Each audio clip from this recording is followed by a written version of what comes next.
Hey guys, what's going on? It's Ben here. I'm back again today doing another video, and the subject of today's video is going to be a little bit different than what I normally cover. I'm going to be talking about a show or a book series that probably most all of you have heard of. It's one that I've enjoyed quite a bit over the years, and that is The Walking Dead. As a bit of background, I watched the show. I've seen all the seasons. I read the comic books. I like them a lot. And today I'm going to be ranking my top 10 characters for the show. I think I'm going to do this as well for the comics, but today I figured I'll start with the show because probably more of you have seen that than read the comics. Um, this isn't going to be a regular thing necessarily. I just want to do something a little bit different. I normally always do basketball or football videos, but today I just thought, hey, why not do something a little bit different? So without further ado, I will get into it. So I'll go from 10 to 1, by the way. So at number 10, I have Michonne. Michonne is a character who I have never really loved. I've always thought she's okay.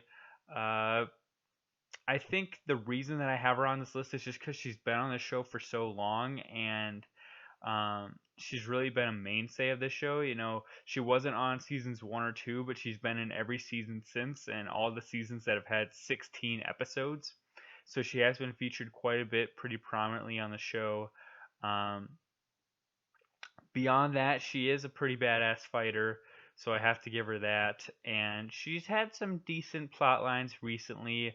Originally, I was against the Rick Michonne romance, but I think eventually I started to warm up to it. I liked her relationship with Andrea early on. I think that that was pretty cool, and I think overall that she isn't super charismatic, so it's hard to warm up to her. But once you've gotten used to her, she's a good character. That's how I describe it, I guess. At number 9, I have Darrell, who I think is very similar to Michonne. Uh, and the only difference and the only reason why I have Darrell a bit higher is because he's a guy who's been on since season 1, since the very beginning. And he's very similar to Michonne to me. Like, he's badass. You gotta think that that's cool. But I think he's not charismatic whatsoever. And I think the only reason I put him on this list is just because he's worn me down being on the show for so long. I really was not a fan of his for a long time, and I'd say probably around, honestly, season 10, he's been a very good character. Season 9, he got a bit better. Season 9, second half, he got to be developed a bit more, and with Rick gone now, he's developing more and more, and he's taking more of the lead of the show. And I think that that's really helped open up some new facets and helped us learn his personality better and get to know him better. So for those reasons, very similar to Michonne again, but it's just been on the show longer. I have him at number 9. And number 8, I have Morgan. Somebody who wasn't on the show necessarily that long, really only about 3 seasons. And when you think back on the show, no major events ever really revolved around Morgan. He was always kind of in the background of what was happening. But I think he was a good presence on the show. He added a good balance and good checkpoint for Rick.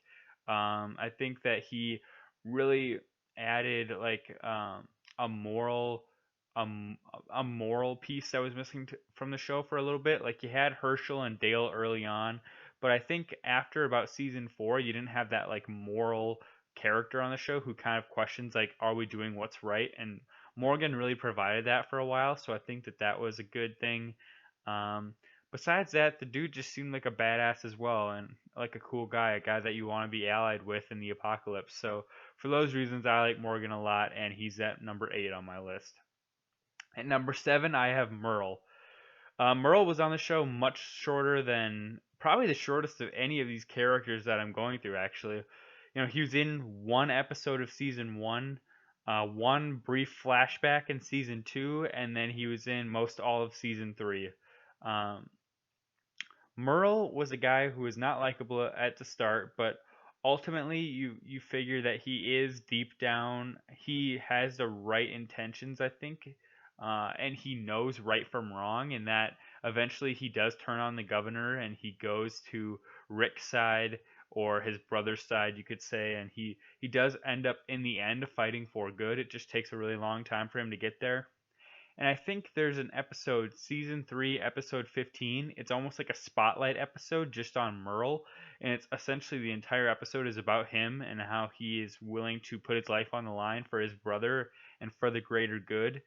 And that is one of the best episodes of the entire show.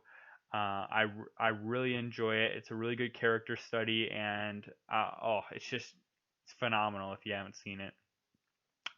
At number 6, I have Carol, who, again, like Darrell and Michonne, a character who I never really have liked that much, but just her longevity on the show has endeared her to me.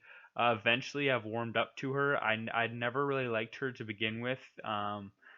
And I think there was a time on the show, maybe like seasons 4, 5, 6, where they were trying to really push like Carol's this badass. She's a person who went from a homemaker to a homicidal killer. She's cutthroat. Like she, I'm just trying to think of another word besides badass. She's cutthroat. She's vicious. Um, a person who's not afraid to do what needs to be done. And I get it, but it just felt like instead of letting her show me that, the writers were forcing you to like they're almost telling you Carol's badass rather than just letting the character be a little bit more calm about it. And um, I think she has had some improved plot lines. Like I really liked her and Ezekiel together, but I really just have her here because of her longevity on the show, if I'm being honest. Let's see here. Getting into our top 5 now, I have at number 5 the Governor.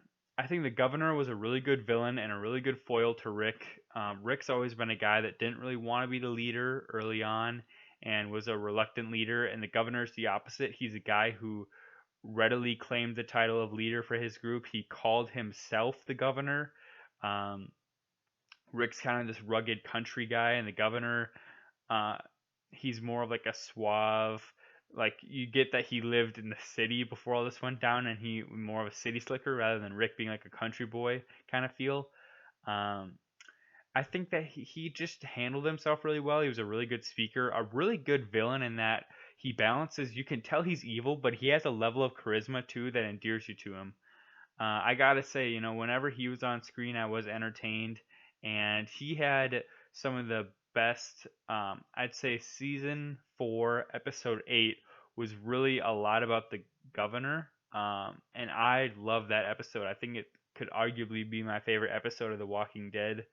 Um, he had a mini arc before that that was like episodes 6 and 7 leading up to 8. Those were okay because that was almost a complete Governor spin-off show.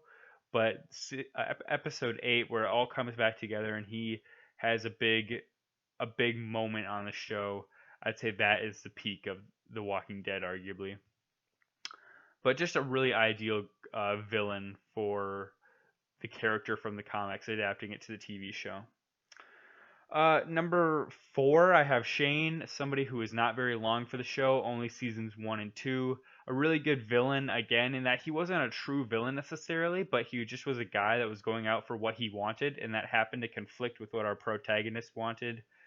Him and Rick are both alpha dogs, and I think Shane's shadow has almost cast a bigger presence on the show than when he was actually on the show because even season 9 Shane made a cameo in a flashback or a dream sequence that Rick was having, and Shane was talking like, Rick, you know that I've influenced you, you know that I've had a part in making you who you are. I influenced some of your savagery, some of your leadership choices, and he definitely did.